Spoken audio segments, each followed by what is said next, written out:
Steve Smith. Hello, Brett Starr. Is this our first podcast of the new year? I believe it is. Well, yeah. Happy New Year then. Happy New Year to you too. And since we've basically arrived in the future, why don't we talk about a very future-leaning topic? All right. Artificial intelligence, AI. Your industry briefing went out this morning. Starts internally, spreads out to the rest of the world through newsletters and other content that we release at The Star Conspiracy, www.thestarconspiracy.com. Visit. Anyway, a lot of your content, it was a New Year's resolution for me to embed more calls to action inside our podcast. I like how you did that. It was so seamless. Yeah, right? And super organic, like I'm really comfortable with it. Yeah. So anyway, your industry briefing this morning was talking about artificial intelligence and the rise of artificial intelligence in professional services organizations, but also for, in a lot of different contexts. We've seen artificial intelligence solutions going back probably a decade in work tech. I remember, I might be exaggerating a little bit, but I think it was about 10 years ago, we started showing up at places like HR Tech, and every single booth was promoting their artificial intelligence solution. At the time, we said, artificial intelligence is not the solution. You have an applicant tracking system, or you have a performance system, or you have whatever. And artificial intelligence is a feature of that system, but everyone had really over-rotated towards AI. Mm-hmm. But this feels really different. Like AI seems to have arrived. It feels overnight. It's like a suddenly but gradually. I mean, a gradually but suddenly kind of thing. Yeah. So what's going on with artificial intelligence? What are the implications for marketing, for work tech? On and on and on. Go. Generative AI. Generative AI. Yeah, I mean, it's funny because it feels like it just kind of came out of nowhere and it's just like, boom, ChatGPT, generative AI, it's everywhere. And the funny thing about it is, no, it didn't just kind of come out of nowhere. This has been, as you pointed out, a slow build for, over a decade. I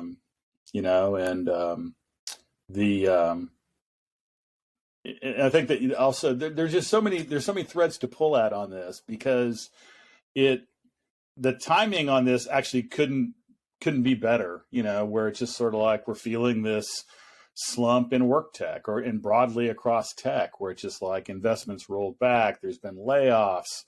There's a lot of angst. And then, all of a sudden it just kind of seems like this overwhelming buzz around generative AI has infused a new sense of energy in the market. And OpenAI and ChatGPT, they're getting the lion's share of the attention in the headlines, but there's a whole raft of AI solutions across the spectrum that are coming to the fore. And it's, this is going to be a really interesting year just in terms of the amount of noise that's coming out around AI. And I think that there's going to be a lot of I think, is hysteria the right word? Well, no. But yes, the idea is, but I don't think we're supposed to use the word hysteria anymore. Oh yeah, that? That's right. That's yeah. Okay. Yeah. Sorry. My Latin is a little bit, not quite what it used to be like in, 8th grade Latin class, but anyway, it does seem like there's a lot of anxiety out there in the market, and I think that there's also what I imagine is, great, we just kind of came out of one bubble and we've got the ingredients for the next bubble kind of in the making. Yeah, well, let's kind of go back in time a little bit, and I'm Brett Starr. I'm the CEO of Star Conspiracy, the Star Conspiracy. This is Steve Smith, my longtime business partner and our chief marketing officer at the Star Conspiracy. And we're both deeply engaged in everything from client work to running this crazy business that we have. And we're today talking about everything you need to know about AI. So in the spirit of everything that you need to know about AI, you kind of talk about this, slow burn starting 10 years ago. It seems like AI has really changed, but it's also really confusing. So you keep using the phrase generative AI. So first of all, what do you mean by generative AI? Well, I mean, you're seeing it in a number of different applications. I think with OpenAI, Chat GPT, you can type a question in a prompt into a box, not unlike you would do with organic search, and it spits out some text. And I think that what's sort of shocking to a lot of people is it's actually, pretty good. And, And so there's this notion that it generates, right? That it generates content. Right. And so, I would ask people to kind of go back and Google the first movie ever made with a AI script. Do you remember anything about that? It was our friend Thomas Middleditch. So, really? Yeah, several years ago, he shot a film where the script was created entirely by artificial intelligence. I think it might have been pre-pandemic. And so, there was already generative AI stuff out there, but, what's getting all the press right now, to your point, is content creation, which includes image and art creation. So you got Chat GPT for content, and then you've got like Dolly and a whole raft of other solutions where you can create original art by typing in text prompts. So it's generating new content. That's generative AI. When we go back in time 10 years ago in work tech, where we started to see a lot of folks touting AI. First of all, AI was used for a different business purpose. Second of all, half the time it wasn't AI. It was machine learning. Turk. Yeah. What's that? Mechanical Turk kind of stuff. Yeah, exactly. And so most of the application of either machine learning or artificial intelligence back in the day was not to generate stuff based on prompts from humans. It was to automate business decisions or automate some workflow or, selection process that happened invisible to the user.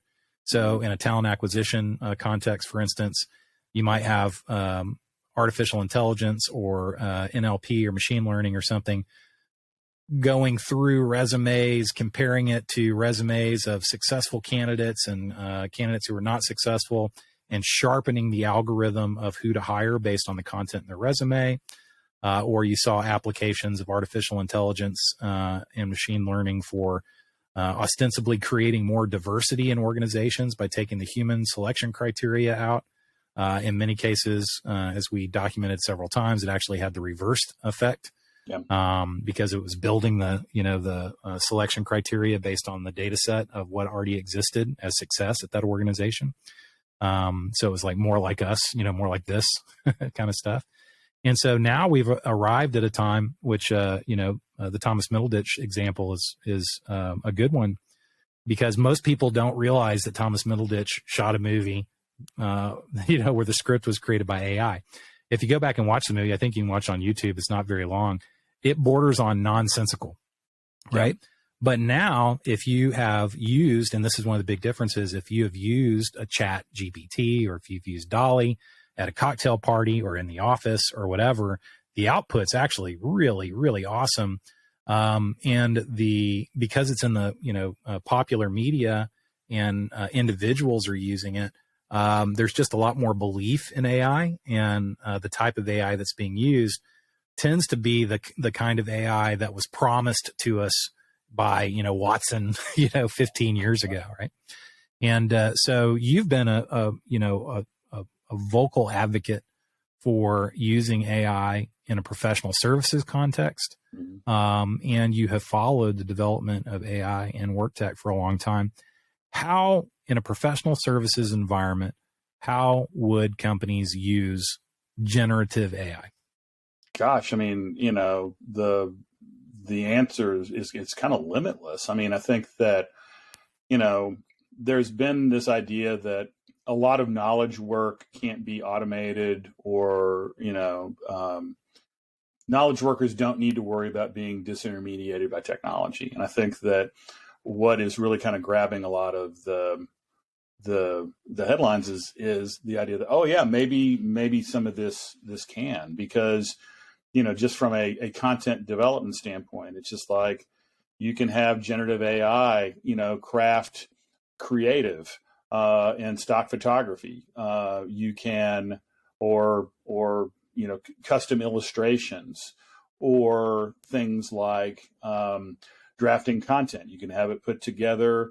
Hey, great, I need 20 subject lines for this email that's going to go out, and it needs to do this, this, and this, or drafting outlines, or, doing research. And so, when you think about, the possibilities, it really is almost limitless what the potential of this is. And you're seeing, different solutions kind of come out in the market that address things from, audio to video to content development to creative development. It's like almost every day I see something, well, not just something, I see dozens of headlines about some new application around, generative AI, whether it's Ryan Reynolds using ChatGPT to write a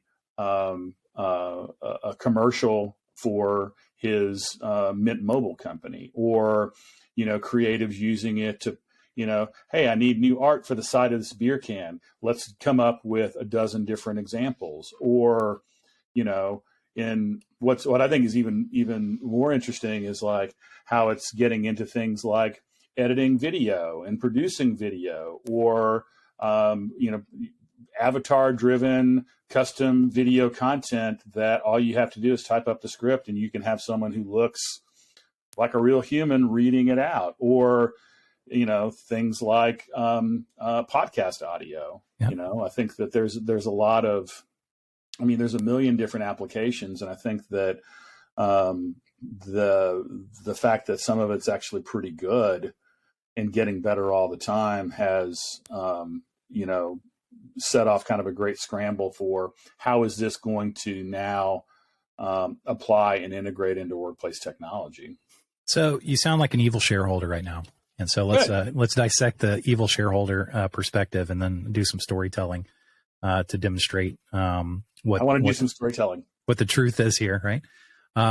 So, from a shareholder perspective, it's basically it sounds like you're saying, hey, you know what? A lot of what we thought was unique human creativity can actually be automated by AI.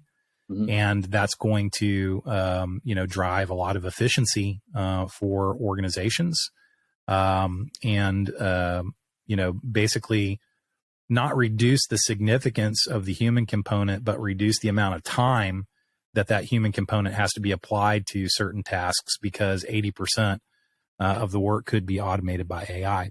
And that's good for business owners, right? But here's the truth. The truth is, I've known you forever.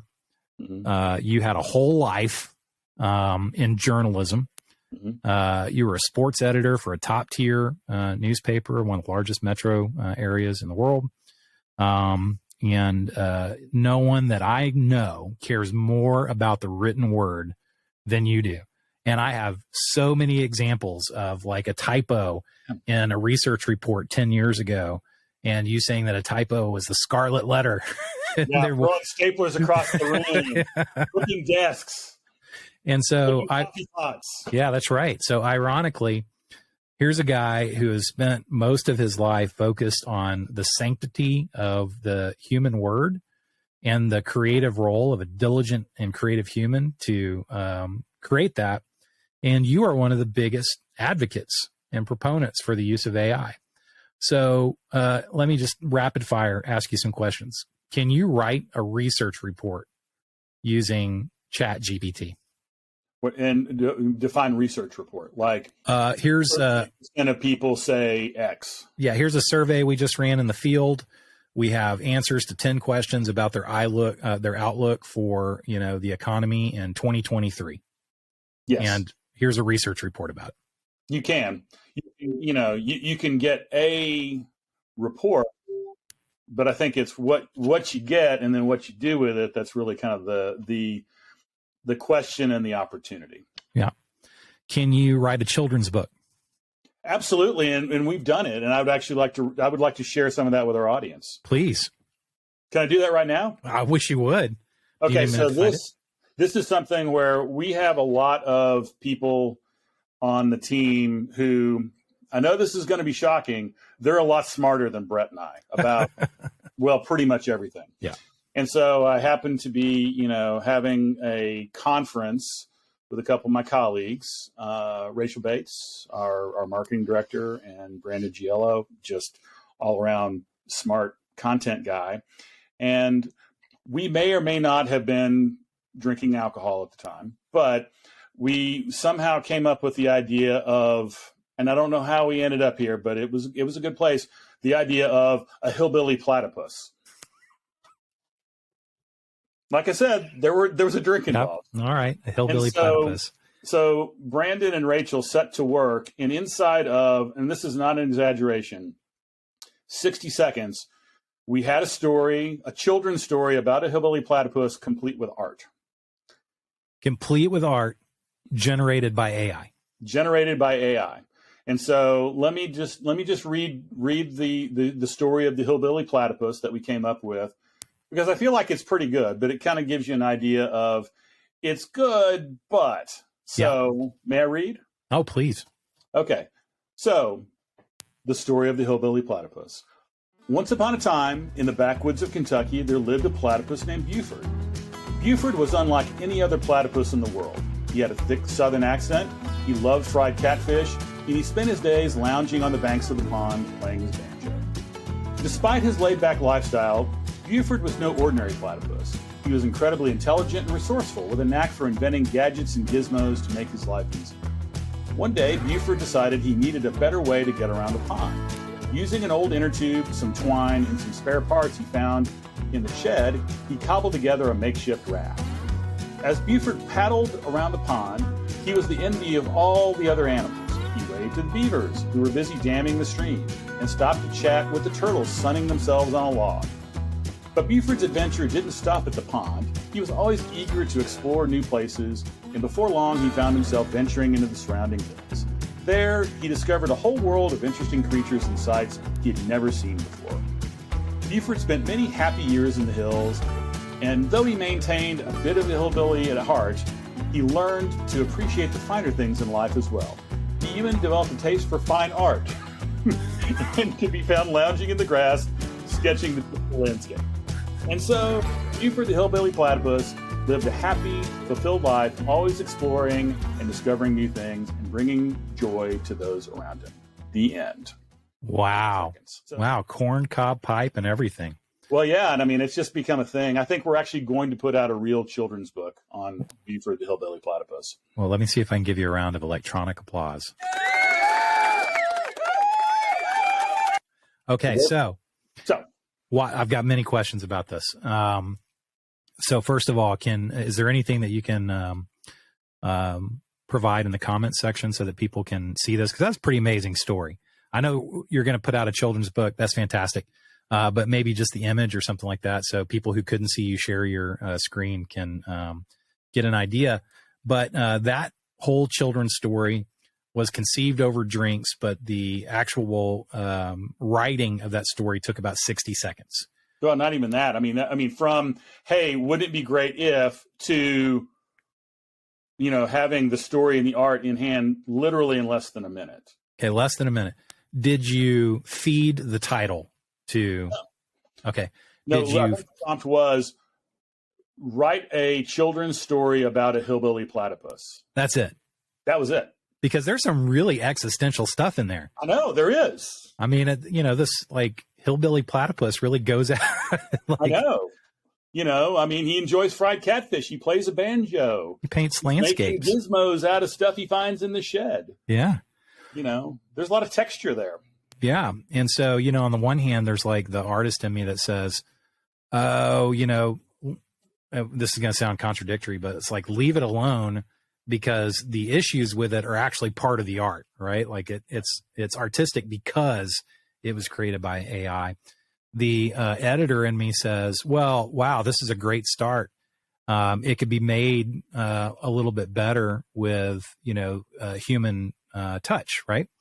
So, if we apply the same theory to white papers, thought leadership articles, research reports, all the kinds of content that are typical to produce in, like an agency environment like ours. Mm-hmm. Is this where the rubber meets the road, that, probably 80% of something can be created with, good prompts.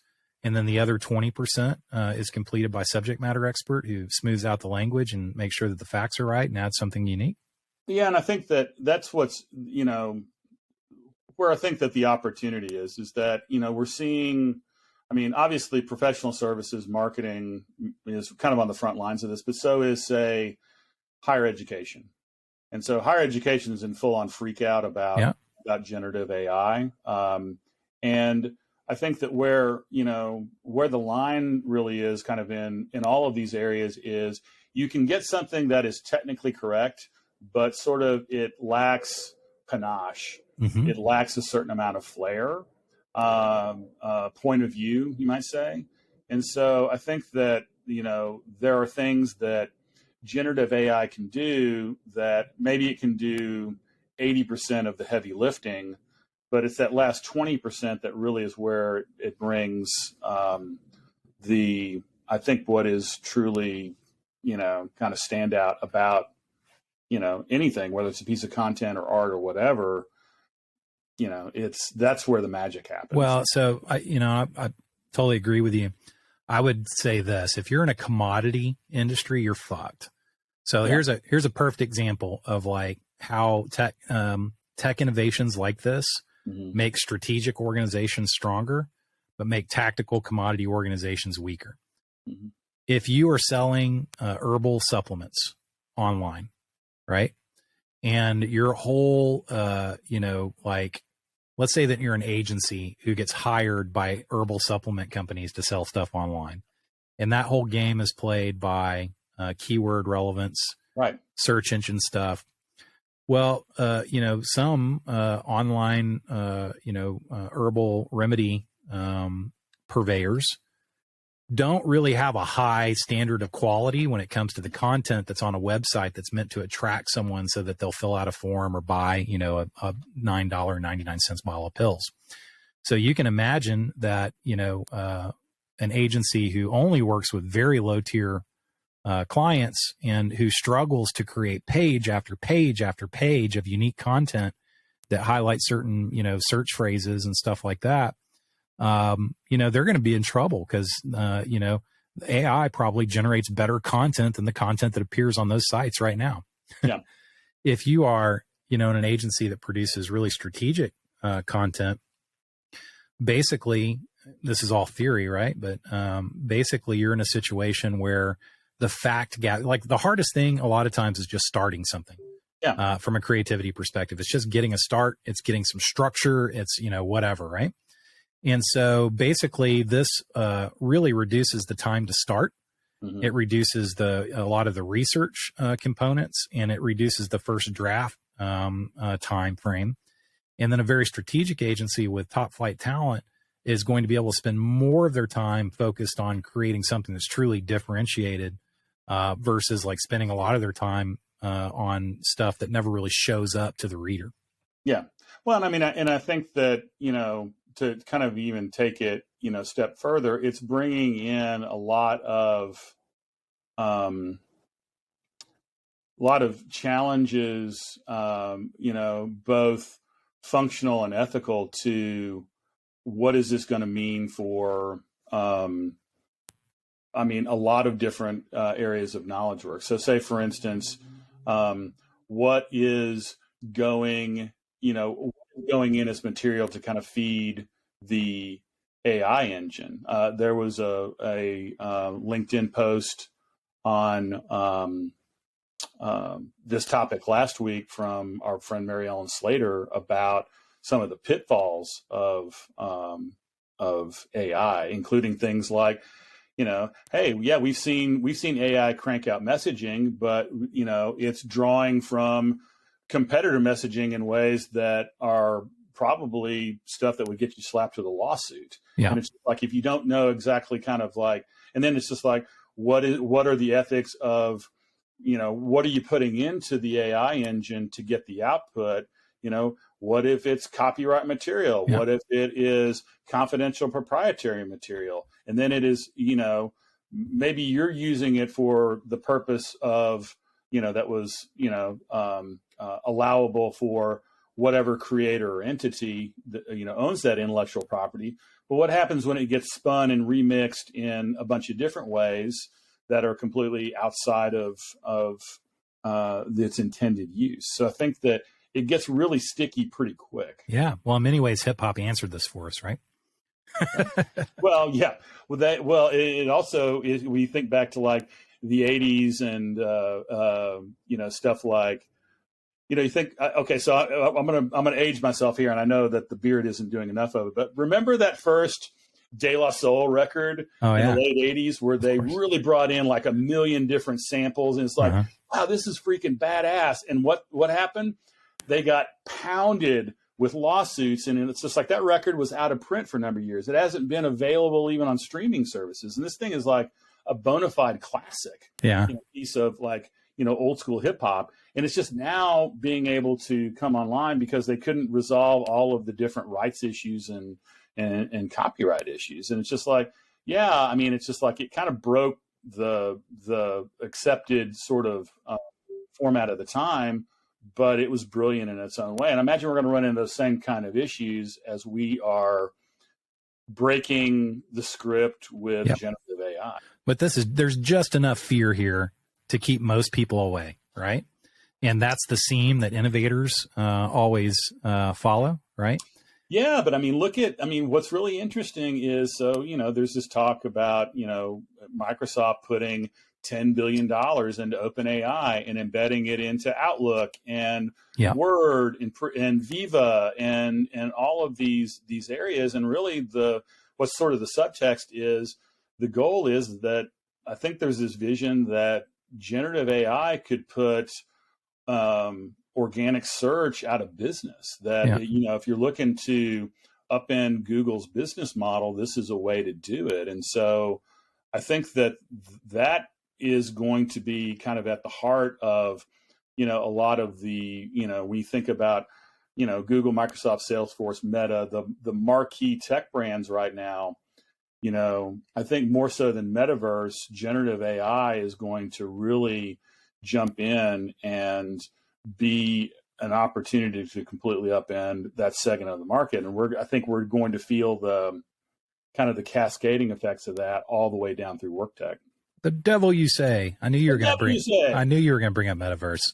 I know. And you know what? I was prepared for that because I was thinking in my car this morning, it's not either or, it's both and. Because this is all part of, metaverse, AI, generative AI, all this stuff is part of the new wave of technology that's going to transform the world. And so I think that, the metaverse can be a platform for AI, and I think the AI can be a platform for the metaverse. I just think it's part of it's part of the scary world that we're going to encounter in our 80s and wonder how so much changed so quickly. Mm-hmm. And we're going to be asking our grandchildren to program our AI machines. Well, did you watch Better Call Saul? Only up through season 2. Okay. Did you get to the point where Chuck had ripped all the electronics out of his house and was wearing like a tinfoil suit? Yeah. That's where I'm going. I will be there probably by the end of 2023. I'll be living in a combination wood hut, appropriated refrigerator box, wearing a tinfoil hat. And so enjoy these podcasts. This may be my last exposure to technology. Yeah, might be it. I just want to end on one more, kind of example. So let's move away from content production in, like an agency context, and let's talk about, AI as an accelerant for professional services work. It's not nearly as messy. I'll tell a quick story. I ran into an engagement measurement company several years ago. And engagement measurement's kind of funny, right? It's like a lot of software, but it's also a lot of services.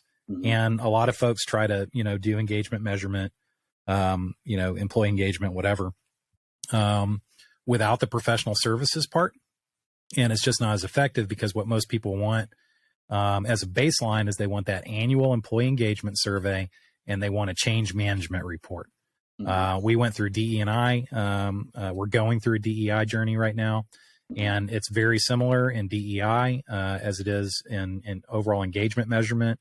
You want to create a 1 year, annual baseline against some key metrics, run a survey once a year, create an action plan, a change management plan, come back and measure it a year after and see how much progress you made or what you still need to work on. Right. Well, that's a lot of professional services work, so much so, in fact, that a lot of engagement measurement companies get caught in between software as a service and professional services. And that has a significant negative impact on their valuation. They end up getting valued on a multiple of EBITDA because their revenue stream is not, 75% gross margin like you'll see in SaaS. It's more like 30, 25% or 30 on the services side. And this company that I ran into was already starting to use off-the-shelf software from Microsoft to automate as much as 80% of the professional services effort associated with creating that change management report based on inputs from the annual survey. And so one person could serve 20 clients instead of one person serving 3 clients because of the amount of content that is produced automatically. They would just kind of come in. It actually produced PowerPoints for them, and they'd come in and just make a few changes and add some things to polish it about the 20%. So, you don't have trademark issues. You don't have all the stuff that you have with content generation, but it's possible that AI could automate as much as 80% right now, as much as 80% of the professional services work associated with content production in a context like engagement measurement, right? Or wrong? Yeah, it could automate a great deal of it. And I think that, what I'm finding really interesting right now is just like everything is happening in real time. And so I think that what you're going to see is there's going to be a rush into adopting generative AI into workflow. And then there's going to be what I think the technical term is a lot of stupid shit's going to happen that organizations are quickly going to figure out, oh, there's a lot more going on here. So like, for instance, you think about, you can craft a lot of different content fairly easily, using generative AI. But then you think about it in real time where, again, this is getting into big brand stuff. Google is actively changing their algorithms in real time. They are, what they are really focused on is they want, quality original content, and you're getting, basically browser-based detectors that can detect and discern, content that a human crafted versus content that AI crafted, and they're punishing that from a search relevance standpoint and an authority standpoint. So I think that you're going to see, for instance, in this, a rush toward generative AI, and then you're going to see kind of like organizations realizing some of the downsides of it. Yeah. So. Yeah, I totally agree. So just one more anecdote. You talked about the New York Times story and higher education, academia, and, the various cheats that kids are using and how you either fight against it or you kind of work around it or work with it. Yeah. I'm curious, and everyone should we'll drop a link to that article. It's a great article. But how long before we see the first lawsuit against an employee who's working 3 jobs because 2 of their jobs, they're producing all of their work output from AI? It's going to happen, right? It's probably happening right now. It's probably happening right now. How can that person write so much content? Well, like here's an example. So, when I was kind of messing around with ChatGPT, I wanted to probe and test and see, okay, so how good is this? So you can put in a prompt like, tell me about embedded payroll, and you get 5 paragraphs that are pretty good about, here's what it is and why it matters and how it functions. I was like, okay, that's not bad. Tell me about the Great Resignation. And what I got was 5 paragraphs about the Stalinist purges of the mid-1930s that had absolutely nothing to do with the Great Resignation. And so it's just like, you can get stuff that is pretty spot on, and you can get stuff that is wildly wrong. And if there's not, a person involved in trying to discern, this is for real or this is BS, I think that there's just going to be some funny stuff that comes out of it like that, someone unbeknownst to themselves is like, oh yeah, I wrote that paper. Well, then why did you write something so stupid? Oh yeah, that was the AI. Well, there's always got to be that human, component for now, right? There has to be that human component of, making it work and making it better, and editing and taking the creativity to the next level. All right. Well, I'm Brett Starr. He's Steve Smith. We are from the Starr Conspiracy and Experience Agency. Check us out at www.thestarconspiracy.com, 2 R's and Star.